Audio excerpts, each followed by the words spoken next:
자, 안녕하십니까. K투자 정보 서비스에서 제공하는 오늘 시황 및 종목 관련돼서 언급해 드리기 위해서 마이크를 좀 잡았습니다. 오늘 금요일입니다. 금요일이고 미국 시장이 그 19일이죠. 19일 날 의회 예산안이 통과가 돼야 이제 국회가 잘 이제 돌아갈 수 있는데 19일 날 의회 통과가 되지 않을 가능성이 크다라는 이유로 미국 시장이 단기 조정이 나왔습니다.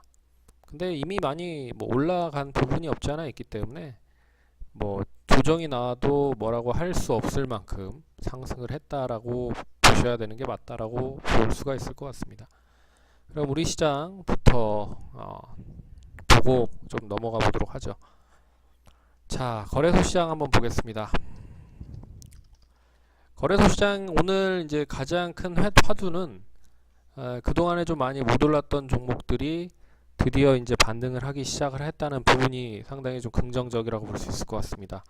자동차 못 갔죠. 철강 못 갔습니다. 반면에 삼성전자나 SK하이닉스 IT 대형주들은 좀 조정을 보이고 있고요. 그리고 이제 건설 상승을 하고 있습니다. 건설 업종도. 그리고 그동안 이번 주에 상당히 좀 탄력성이 좋았었던 증권주들은 좀 조정받고 있지만 다시 석유화학, 동반 강세 흐름 보이고 있고 조선까지 강세 흐름을 보이고 있다라고 보시면 좋을 것 같습니다. 근데 특별하게 좀 눈에 띄고 있는 부분이 이제 건설 업종이라고 좀 보시면 좋을 것 같습니다. 뭐 그 이유는 뭐 다들 잘 아시겠지만 건설 업종 중에 제일 좀 관심을 많이 갖고 있는 게 대우건설이다. 왜?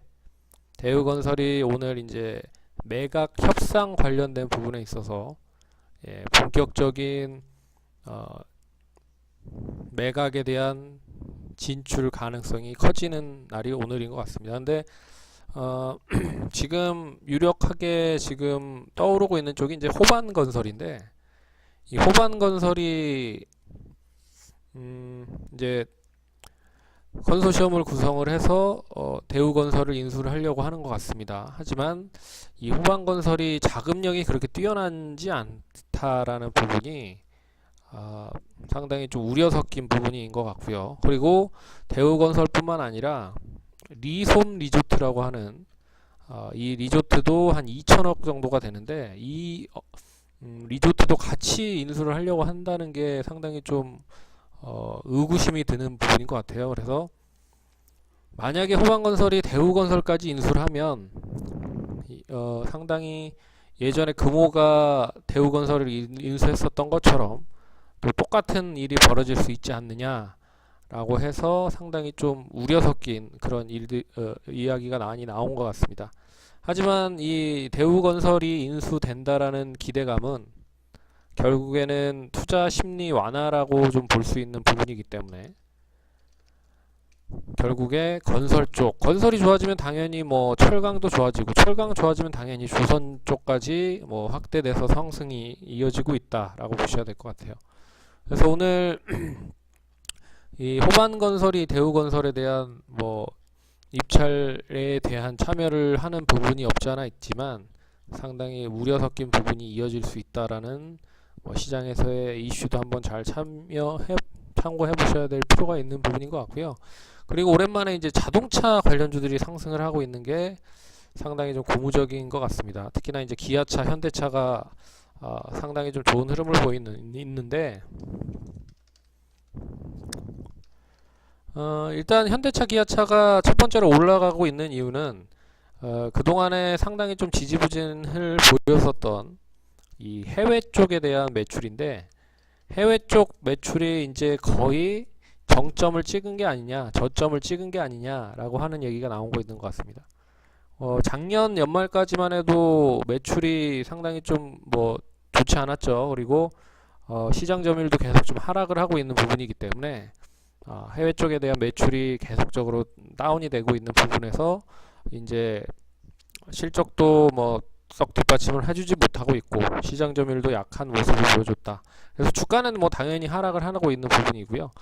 두 번째는 이제 사드 관련된 부분인데, 결국에 그 중국 쪽에 이 현대차가 이제 진출을 한 상태죠. 그래서 상당히 시장 점유율을 많이 점유를 하고 있는 상태에서 이 사드라고 하는 일이 그 우리나라에서 배치를 하면서 이 사드 관련된 부분으로 인해서 상당히 좀 많이 피해를 본 게 사실입니다. 그래서 작년에 그 문재인 대통령도 중국에 가서 어느 게 좀 풀어보려고 막 노력을 한 부분이 없지 않아 있고, 그게 이제 상징적인 부분으로 인해서 우리나라 이제 뭐 불매 운동까지 뭐 연결이 됐었던 부분이 있었는데, 이게 조금씩 화해가 되고 있고 좋아지고 있다라는 건 상당히 긍정적인 것 같아요.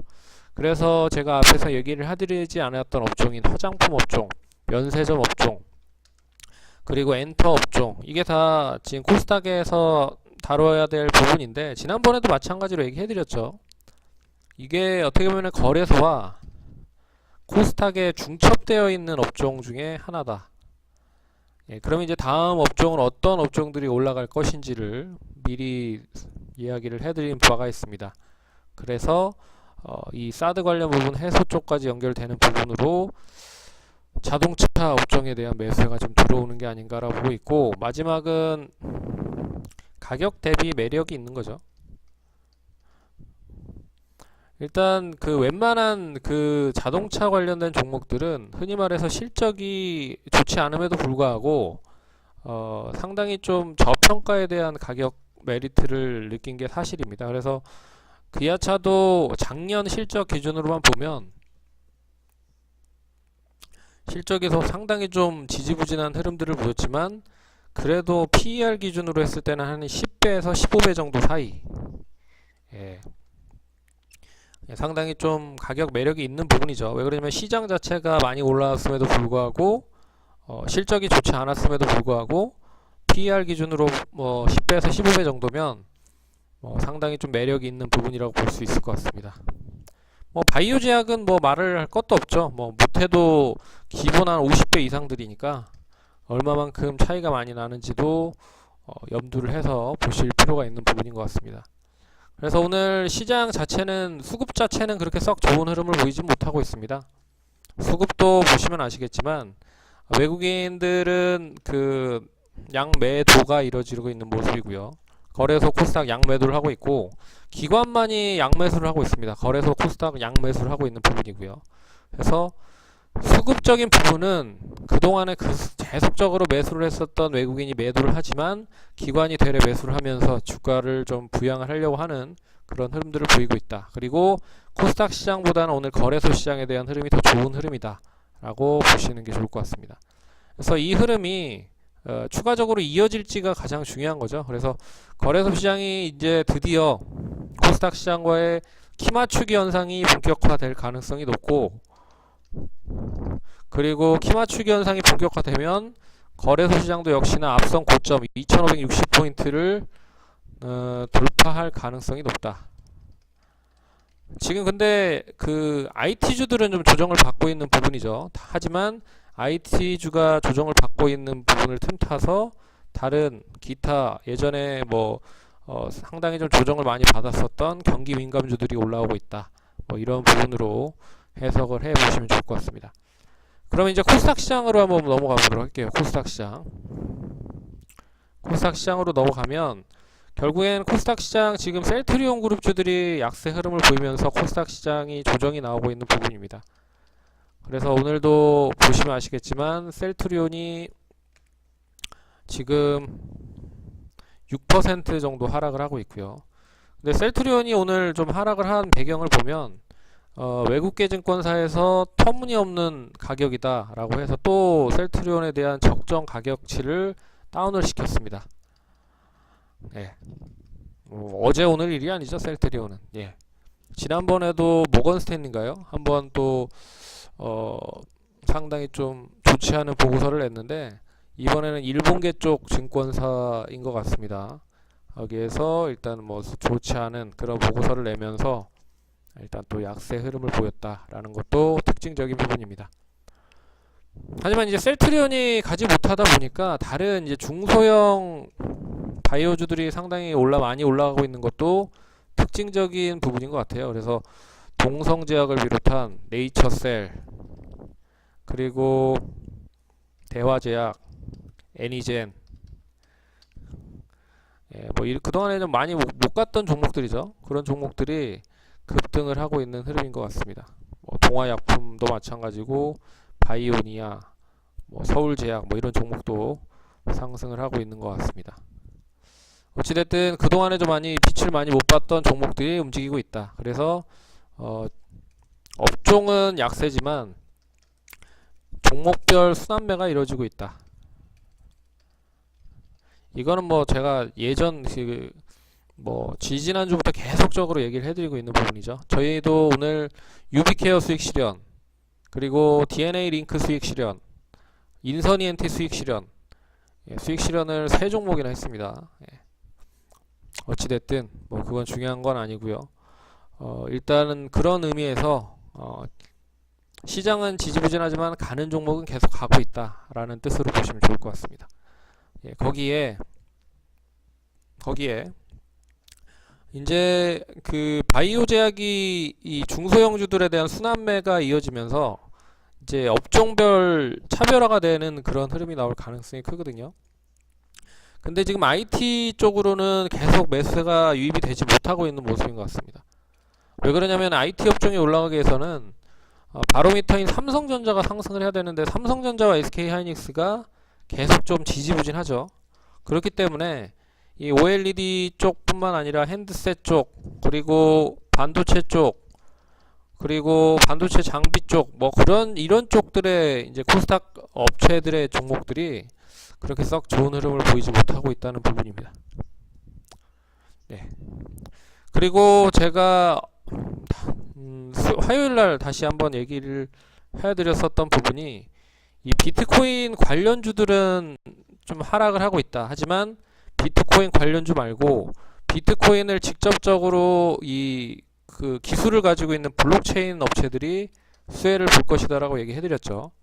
거기에 이제 뭐 연결이 되고 있는 종목들이 오늘 뭐 파수닷컴 상한가, 한컴시큐어 18% 급등, 그리고 K사인 상한가, 뭐 이런 흐름들을 보이고 있습니다. 예.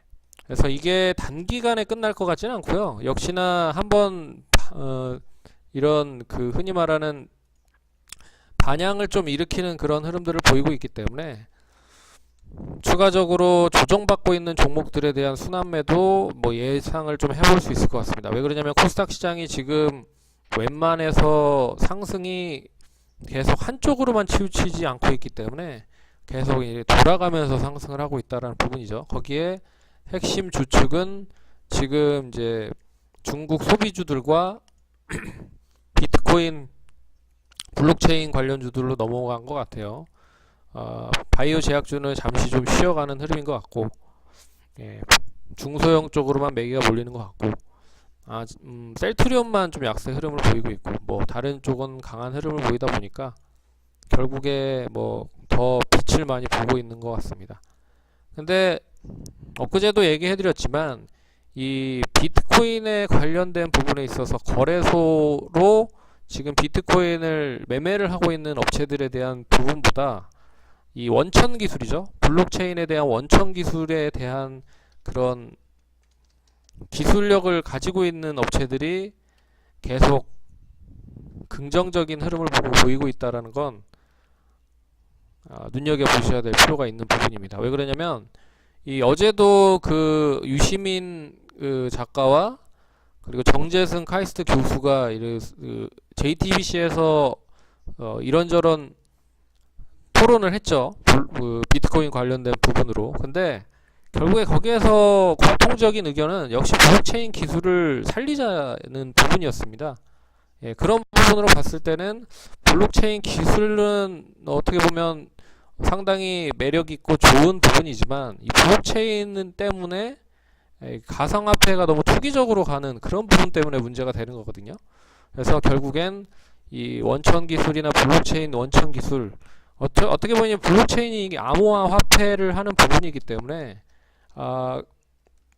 보안 쪽과도 맥이 통하는 부분이죠. 그래서 이 보안 쪽과도 같이 연계가 돼서 상승을 하는 것도 눈여겨보셔야 될 지금 시장의 흐름이라고 보시면 좋을 것 같습니다. 그래서 최근에 많이 올랐었던 종목도 역시 보안 쪽과 같이 연결이 됐던 종목들이다 라고 하는 부분을 보시면 좋을 것 같습니다.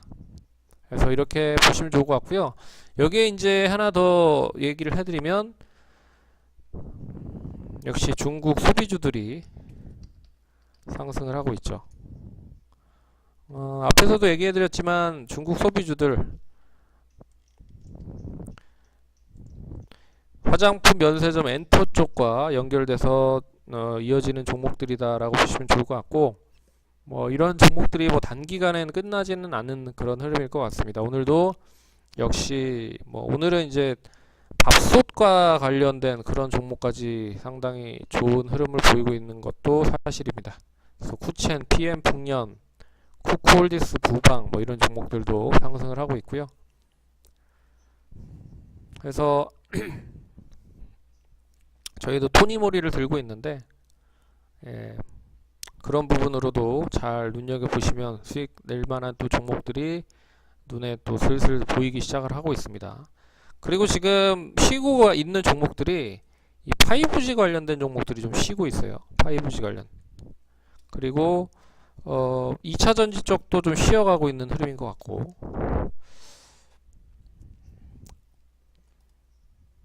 그래서 종목들에 대한 순환매는 상당히 좀 빠르게 이어지고 있지만 거기에 이제 어떤 업종들이 잘 움직이는지를 명확하게 파악을 해봐야 될 필요가 있습니다.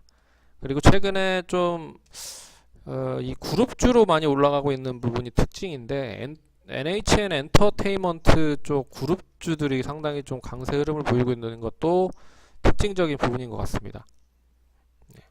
NHN 엔터테인먼트에 포함되어 있는 업체들이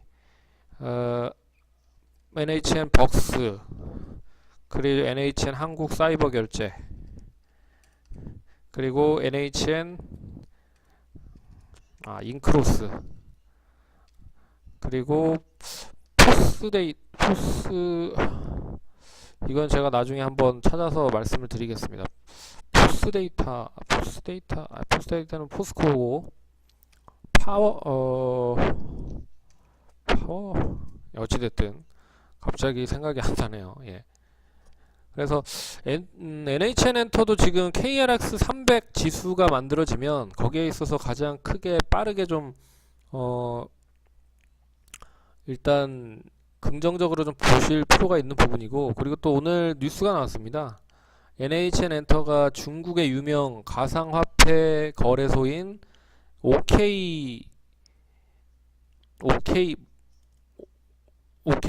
오케이코인이라는 회사와 같이 협약을 맺을 가능성도 있다. 정식 서비스에 나선다고 공지를 아예 해버렸네요. 예. 정식 서비스에 진출을 한다라는 얘기. 그래서 어떻게 보면은 네이버는 별 얘기가 없는데 NHN 엔터는 이제 중국 쪽과, 근데 중국 쪽에서 지금 가상화폐 거래소들을 다 폐쇄를 하고 있는 부분이기 때문에 이게 얼마만큼 뭐 연결이 될 수 있을지는 모르겠으나 어찌됐든 국내 쪽에서는 뭐 가상화폐 거래소가 아예 폐지는 안 됐기 때문에 그런 부분인 것 같네요. 그리고 뭐 카카오 같은 경우에는 두나무 지분을 가지고 있죠. 그렇기 때문에 뭐 업비트 쪽과 연결이 될 수 있는 부분이 있고요. 그래서 NHN 엔터테인먼트는 KRX 300 지수가 만들어지면서 또 하나의 수혜를 볼 가능성도 있다라는 것도 잘 알아두셨으면 좋겠습니다. 그래서 시장은 뭐 지지부진하고 힘들고 어렵고 합니다. 근데 지금 시장의 흐름은 이제 전형적으로 제가 봤을 때는 개인들이 본격적으로 수익 낼 수 있는 타이밍이 온다라고 좀 보시면 좋을 것 같아요. 자, 그러면 지수에 대한 흐름으로 좀 얘기를 해드리면, 지수는 거래소 시장이 2560, 코스닥 시장이 950인데 지금 이제 코스닥 시장이 상당히 좀 상승 탄력이 더딘 그런 흐름이고요. 오늘도 0.8% 하락을 하고 있긴 한데 거래소 시장은 일단 오늘 0.09% 상승을 하고 있습니다. 제가 봤을 때는 이제 저희가 보고 있는 그런 부분은 지수는 상승이 제한적이다. 왜 그러냐면 그동안에 많이 지수를 끌어올려놨기 때문에, 특히나 코스닥 시장 자체. 그렇기 때문에 900포인트 찍고 나서 조정을 보이든지 아니면 950까지 가든지 뭐 그렇게 말씀을 해드렸거든요. 근데 지금 오늘도 조정을 받는 거 봤을 때는 이게 쉽게 950선까지는 가지는 못하지 않을까라는 부분이고, 다음 주에 그게 방향이 좀 정해질 가능성이 높다라고 보셔야 될 것 같습니다. 그래서 지수는 상승이 제한적이고 이제 종목별 장세, 화려한 종목별 장세가 이어질 가능성이 높죠. 네, 오늘까지에 대한 흐름으로만 보면 그렇습니다. 왜냐하면 첫 번째는 그동안에 이제 종목 코스닥 기준으로 얘기해 드릴게요. 셀트리온이 거의 끌고 간 그런 시장의 흐름이죠. 그렇기 때문에 셀트리온이 만약에 안 갔다라고 했을 때는 지금 지수 자체는 한 750에서 760밖에 되지 않았다. 그럼 140포인트 이상을 셀트리온이 다 끌고 갔다라고 보셔야 될 것 같습니다. 그래서 이 셀트리온이 끌고 간 시장 흐름에서 뒤처진 그런 종목들에 대한 순환매가 본격적으로 이어질 가능성이 높다라고 좀 보고 있고, 그리고 역시 두 번째는 그거죠. 두 번째는 이제 그 KRX 300 지수가 본격적으로 2월에 출시가 됩니다. 제가 봤을 때는 KRX 300 지수의 가장 큰 수혜를 볼 수 있는 게 역시 거래소 시장이에요. 코스닥 시장이죠. 코스닥 시장. 네, 코스닥 시장이라고 좀 볼 수 있을 것 같습니다. 왜 그러냐면 이 KRX 300 지수라고 하는 지수 자체가 결국에는 거래소와 코스닥 시장에 대한 그 종목들을 혼합해가지고 만든 부분이기 때문에, 거래소는 코스피 200이라고 하는 지수가 있었죠. 하지만 이 KRX 300은 코스닥도 있긴 했지만 코스닥 시장에 대한 더 부응한 부분을 연결시키기 위해서 KRX 300을 더 만들었지 않았을까, 그렇게 좀 보셔야 될 필요가 있을 것 같고, 뭐 이런 지수가 편입이 된다고 하면 결국에는 이제 상장지수 펀드나 ETF죠. 아니면 이 관련된 펀드 쪽으로도 자금이 유입이 될 가능성이 높다. 그러면 당연히 이제 시장, 코스닥 시장 쪽으로도 뭐 매수세가 들어올 가능성이 크다는 거죠. 그래서 이 부분도 봤을 때 그동안에 많이 올라간 종목들이 아니라 지지부진했던 종목들을 끌어올리기 위한 수단을 만들고 있다라는 부분으로 보시면 좋을 것 같고, 여기에 이제 마지막 하나의 이유를 뭐 얘기를 드리자면, 결국에는 6월에 중소형 지수가 또 만들어집니다. 중소형 지수. 그래서 KRX 300 지수는 대형주 쪽에 포커스를 맞춰준 그런 지수라고 보면, 6월 달에는 이제 중소형 지수가 만들어진다라고 봤을 때는 역시 이제 중소형 종목들로 매기가 확산이 될 가능성이 높은 부분이죠. 뭐 간단하게 얘기해드렸지만, 쉽게 얘기해드렸지만, 일단 시장의 트렌드 자체가 변하고 있다라는 건 명백한 사실인 것 같습니다. 그래서 트렌드를 잘 보고, 어떻게 보면 겨울이면 겨울옷, 여름이면 여름옷, 그런 옷을 잘 입어야겠죠. 그렇기 때문에 시장은 어려워도 우리는 계절에 맞는 옷을 잘 입으면 성공 투자를 할 수 있다. 그런 흐름으로 보시면 좋을 것 같습니다. 저희가 이제 증권사에 계속적으로 제공을 하고 있기 때문에 유진투자증권과 유한타투자증권을 가지고 계신 분들은 모두 신청을 무료로 하셔서 좋은 정보들 많이 얻어가셨으면 좋겠습니다. 그럼 수고들 많으셨고요. 주말 잘 보내시고, 그리고 성공 투자하시는 또 오후가 되시기 바라겠습니다. 감사합니다.